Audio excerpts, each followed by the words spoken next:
अस्सलाम वालेकुम नाजरीन, मैं हूं आपकी होस्ट शमाइला राजपूत और आप देख रहे हैं फास्ट 24 न्यूज।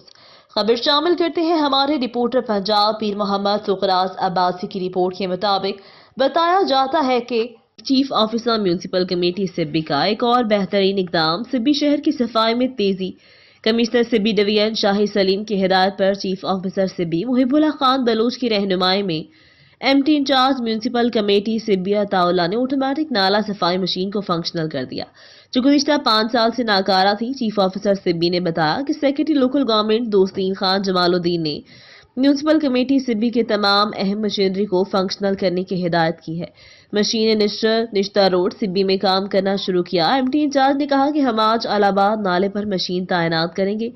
सिब्बी के अवाम ने कमिश्नर सिब्बी डिवीजन शाहिद सलीम और chief officer municipal committee Sibi Muhibullah Khan Baloch के इस इकदाम को सराहा। ये थी हमारी आज की खबर। मजीद खबरें देखने के लिए देखते रहें हमारा चैनल फास्ट 24 न्यूज। अपनी होस्ट शमाइला राजपूत को दीजिए इजाजत। अल्लाह निगहबान।